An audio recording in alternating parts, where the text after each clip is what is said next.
addressing our concerns, airing out all our dirty laundry, and then we're still waiting, right? Yes, So right. this is the year of answers. We're demanding some answers. So I just want to introduce myself real quickly. I am Connie Robinson. I am here today as a grassroots organizer of the HOA Collaboration Group. We are a space where HOA board members and homeowners and community advocates come together. We share best practices, we share resources, we problem solve, and we strengthen community living, okay? So, we know today is Georgia SR 595 Day, HOA Day, COA Day, POA Day, and so we thank our representatives for creating this day as a day for us to engage constructively with our elected officials, share lived experiences, and advocate for issues affecting our homes, our families, and our financial well-being.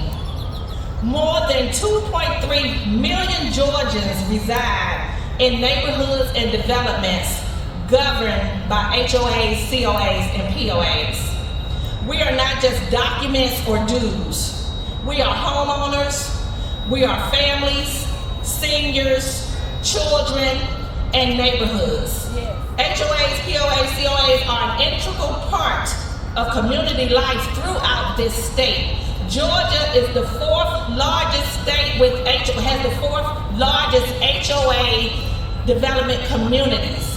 Next to Florida, I think is first, and then California, and then Texas, Georgia, okay? We need HOA reform, and we need it now. When do we need it? Now! When do we need it? Now! Okay? This legislative session includes several bills that could shape how HOAs operate across our state. When HOAs work well, communities thrive. When they don't, people feel unheard, overburdened, and powerless. Home ownership remains a foundational pillar of the American dream, offering individuals and families stability, economic opportunity, and a meaningful connection to their communities. As homeowners, leaders, and advocates, we are here to work with our legislators through the HOA issues so we can identify workable solutions to improve them. We believe in collaboration, not conflict. We believe homeowners and boards should be partners, not adversaries. Therefore, we are asking our legislators to protect homeowners from unreasonable practices, to support education and clarity for volunteer board members. Board members are volunteers. They need help too. Promote balanced oversight that strengthens communities instead of dividing them. Transparency matters, fairness matters, accountability matters. We matter. Strong communities are built when voices are heard, rules are clear, and power is exercised responsibly. Today, we stand together, homeowners, board members, advocates, and leaders, asking our legislators to listen, engage, and lead with the people in mind. Again, I am Connie Robinson with HOA Collaboration. Thank you for your time.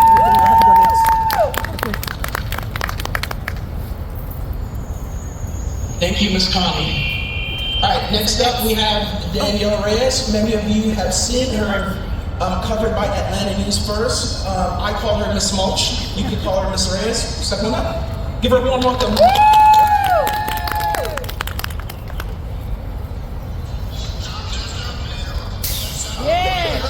There we go.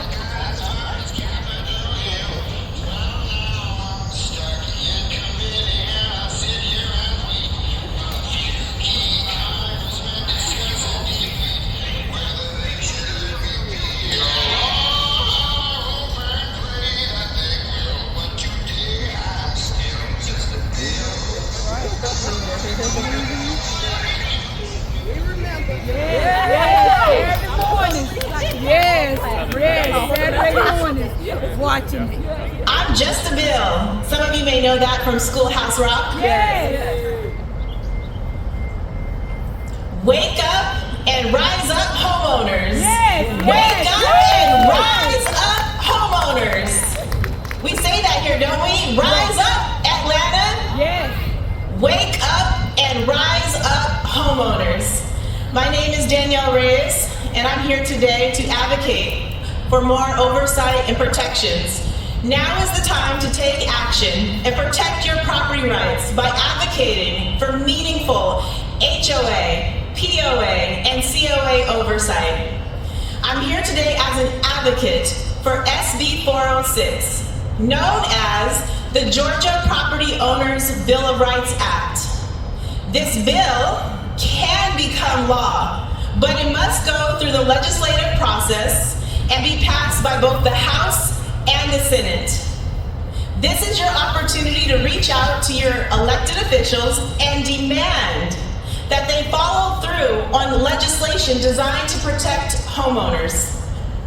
For most of us, homeownership is the largest purchase we will ever make. SB 406 recognizes homeownership as both an asset and an investment worth protecting. I moved to Georgia from California in July 2024. Just 10 months later, in May 2025, I was hit with my first selective enforcement violation. I live next door to the board treasurer who appeared to collude with other bad actors to impose erroneous fines, violations, and even a lien against my property over mulch. Yes, Miss Mulch. Thankfully, I was able to rely on my legal training to dispute those violations. During that process, I was told in writing by the community manager that my covenants did not allow for a hearing. If SB 406 had been law, there would have been a clear avenue for oversight and accountability for boards like the one I experienced.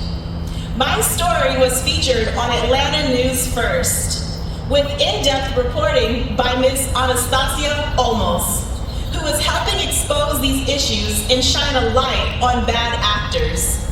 But this issue is not just about associations alone. Accountability also extends to the agents of the association, property management companies, and the laws and the law firms that carry out board actions. Property management companies are regulated by the Georgia Real Estate Commission. Law firms are regulated by the State Bar of Georgia. But what institution regulates homeowner associations? Right now, the answer is none. If SB 406 passes, homeowner associations would be regulated by the Secretary of State, and homeowners would finally have an avenue for support and resolution outside of costly litigation. Thank you to Michael Shepard, who's the Executive Director of the WATCH program, for hosting today's event. And thank you to Senator Donzella James, who's been instrumental force in helping homeowners and homeowners' rights. Wake up and rise up, homeowners. Yay!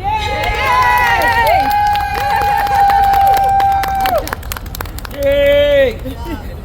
Good job, Dave. All right, next up, we have somebody by the name of Ashley.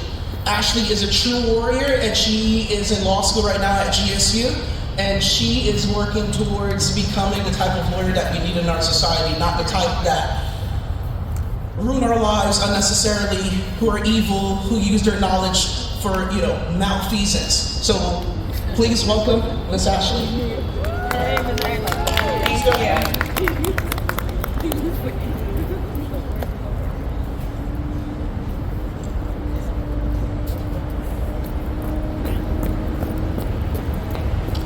Good morning. My name is.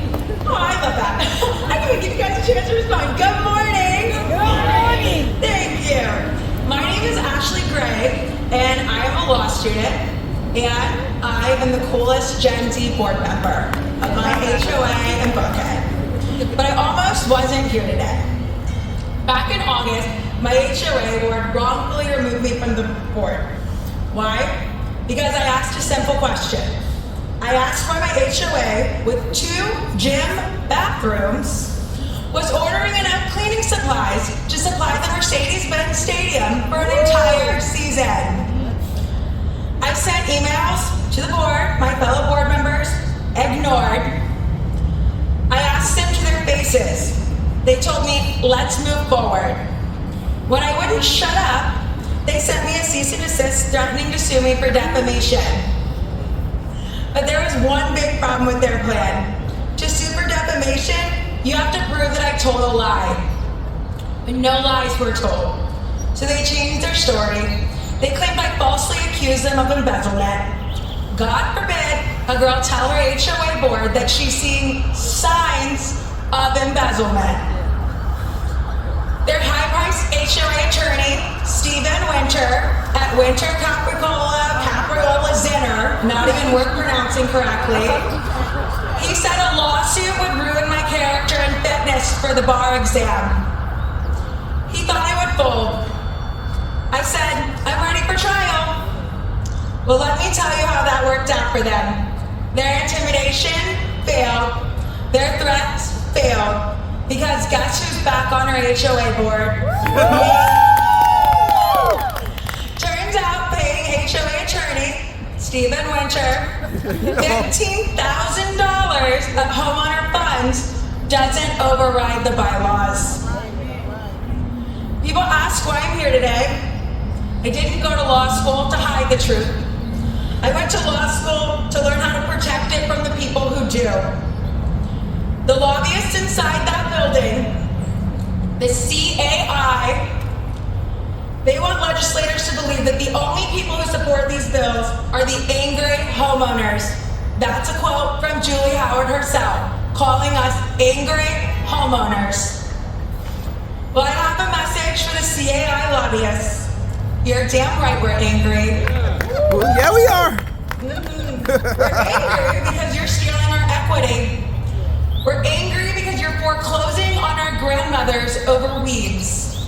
And we're angry because you think due process, quote, Julie Howard, is just an administrative burden.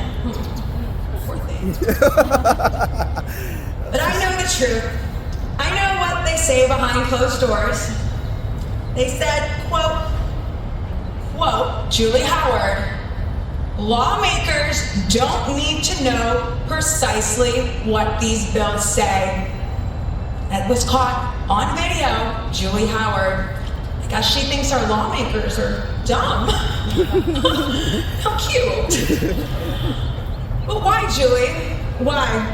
Because if lawmakers knew the truth of what was in those bills, they would pass the bill by noon.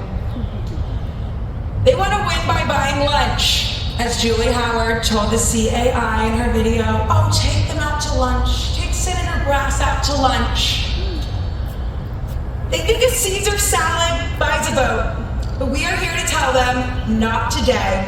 We are demanding the passage of these HOA bills to shut down the foreclosure factory.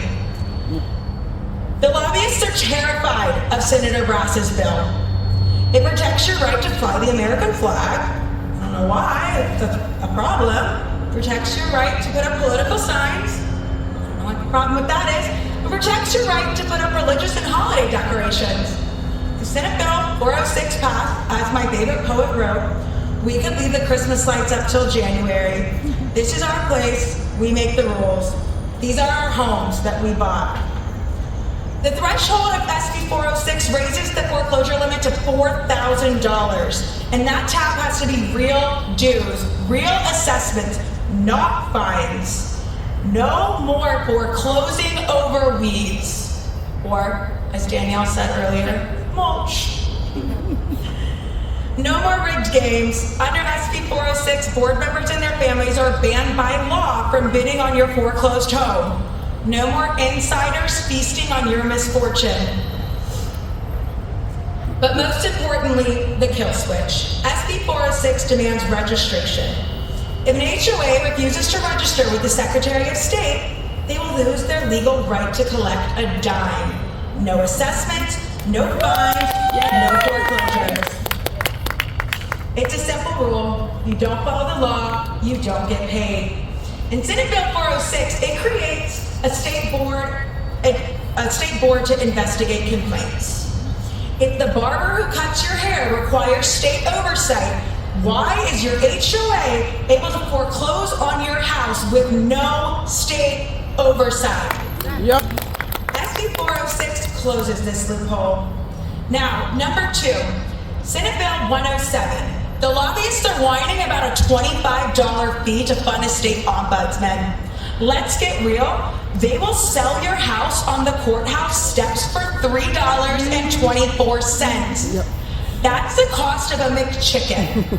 But they cry about a $25 fee to keep them honest. If you don't believe me, Trisha Quigley's home in Cherokee County was sold at a foreclosure auction for $3.24 after she failed to pay about $800 in HOA fees.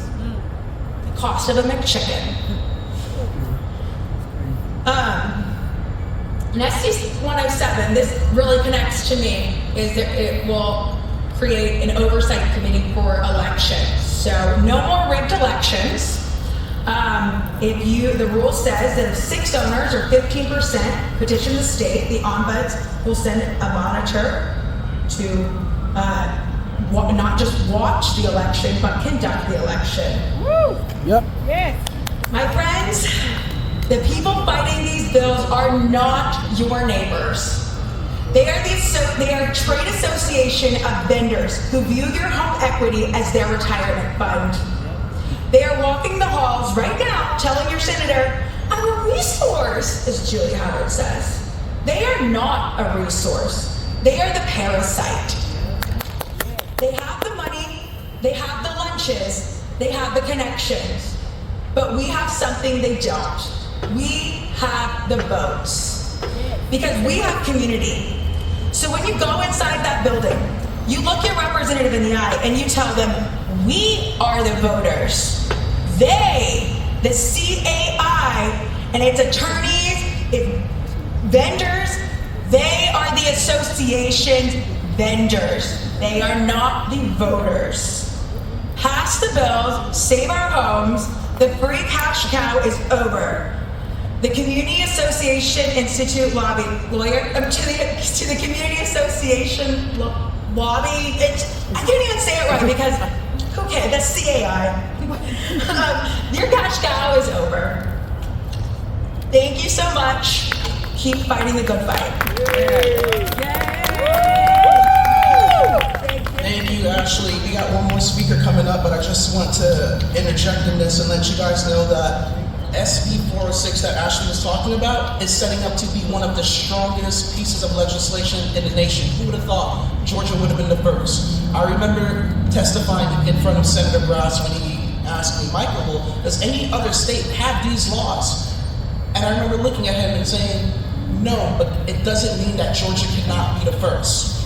So I hope that this legislative session we can get that done. And another thing that was talked about is loopholes. SB 406 is a great bill. It creates a commission, but it is not yet bulletproof.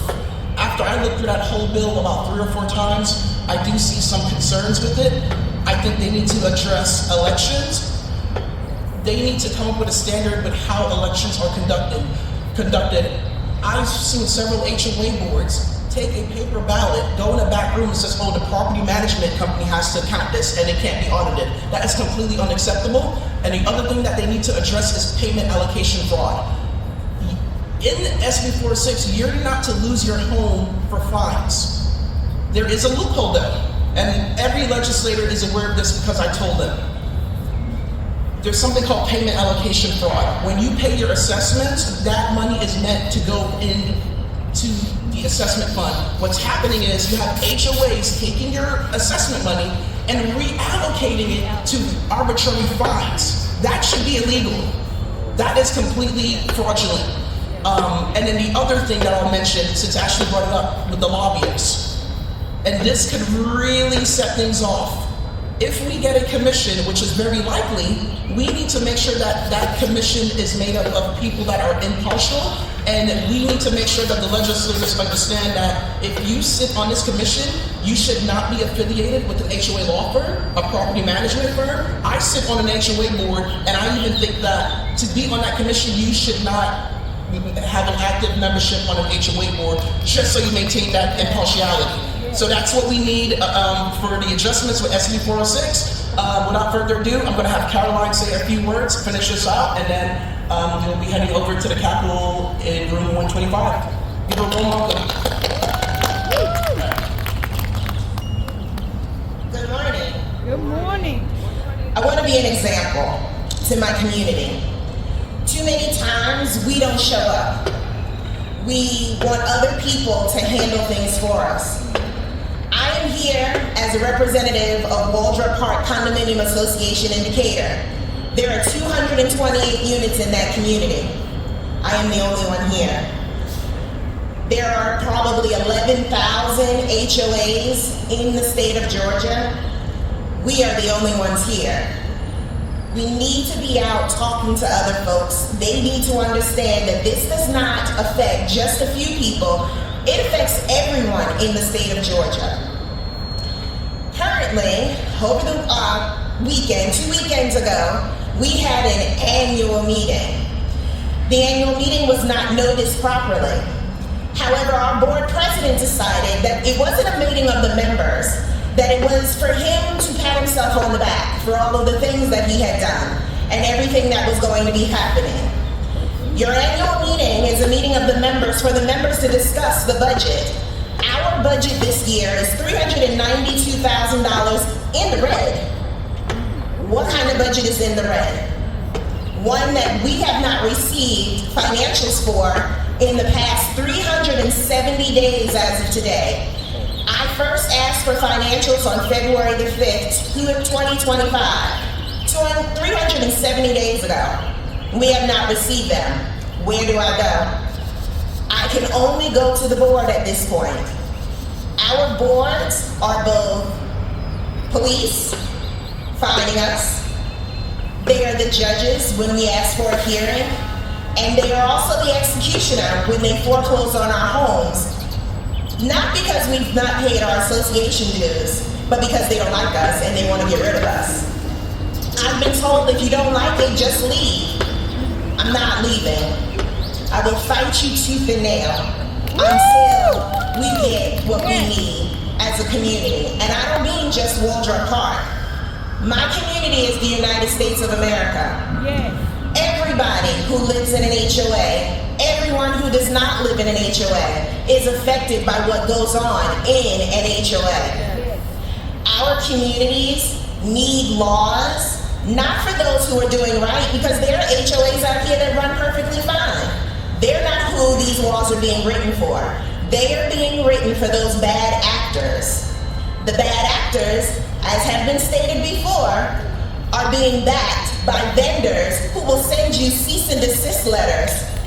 Take that cease and desist letter and attach it to the email that you then send them, advising them of what the laws are.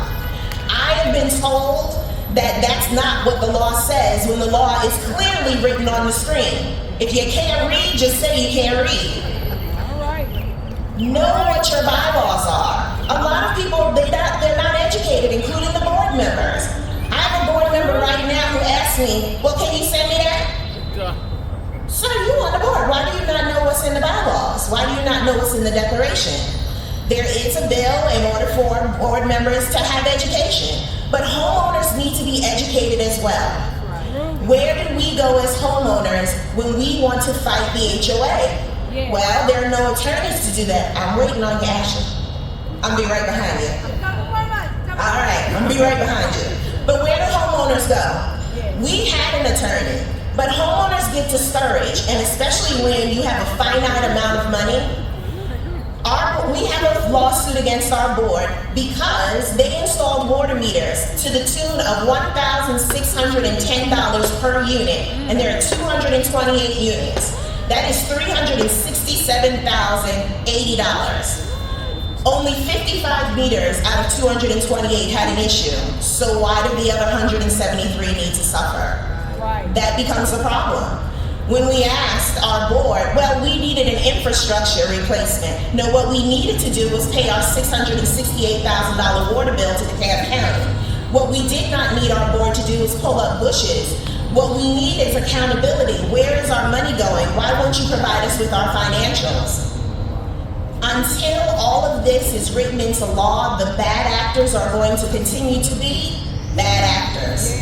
So we've got to stand up as a state, regardless of if they are in an HOA or you are not in an HOA. Understand that if I lose my home, there is the potential that someone can come along and you can lose yours as well. It does not necessarily have to be the state. It could be anyone. So I ask all Georgians to fight for these Georgia laws. The laws do not just apply to the HOA, they will apply across the board. Because if I lose mine, you can lose yours too.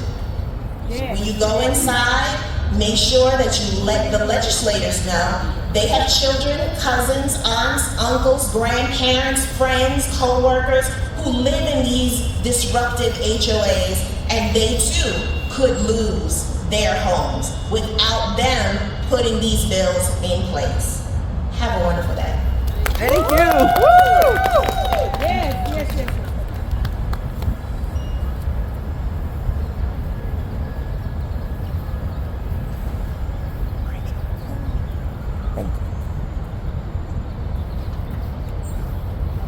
Good morning, good morning, good morning, good morning. Good morning. All right, my name is Dr. Deidre Poindexter, and I live in Clayton County. The subdivision that I currently live in is O'Hara Village subdivision. And we have a board that's been in existence for 12 to 14 years. So I'm here standing with you all. And as we stand together, we're going to unite together, and we're going to fight together, and we're going to make a movement together. That's how change comes about. Now